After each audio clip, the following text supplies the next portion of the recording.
Willie D. Live. Well, don't you think that because you did care so much and you did make the sacrifice and the effort, that you planted some seeds in some of those kids, man, that are gonna go out there and do better than they may have had they not met you? I don't know. I get a lot of DMs from kids. Hey, Mr. Burton, like I saw you on TikTok. I didn't even know that. I was like, that's my teacher. And you wonder what the impact was. Those are things you can't calculate. And shockingly, there's some really bright kids there. And in fact, I'd even venture to say, like, me remembering when I was their age in school, I feel like Baltimore had a higher percentage of kids that were intellectually gifted than what I had in Los Angeles, which is amazing with all the goddamn lead in the paint and in all the things there with that old infrastructure. But, I don't know. I know that they performed well on their test scores. I know that I was able to get them that, but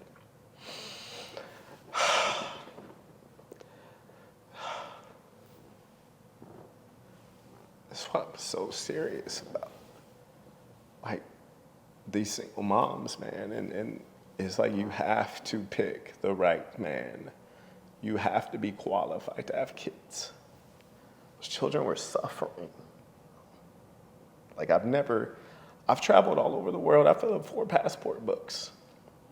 I've been to, slums in Brazil. I've been to backwaters in Ethiopia. I've never seen suffering like that, because when other people around the world are poor, they're not violent.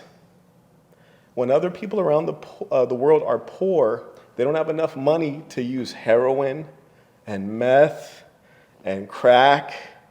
So America's fake poverty, you have enough money to destroy yourself. The people who, they're not as serious as I am about these things, because I've seen it.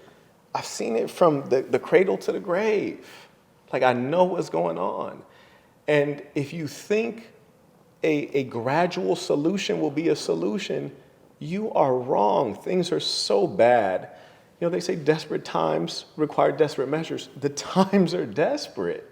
I always say we're in revolutionary times. And the worst thing is, so many people talk, they don't care.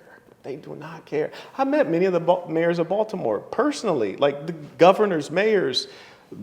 I know a lot of people high up in politics. People wanted me to go into politics. And I realized that none of these people care.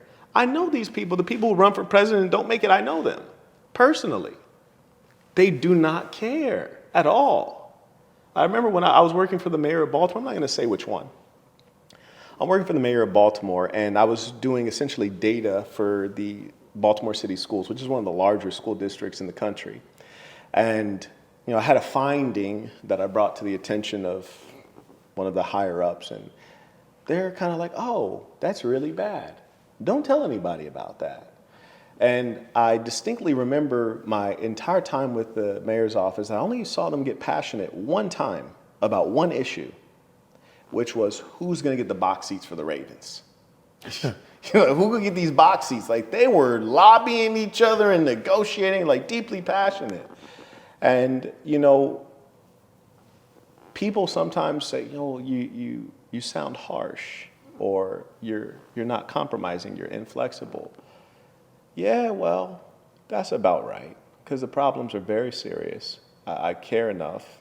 And some of the people who think they know the answers, they don't know the answers. Some of the people who would be the solution are actually the enemy.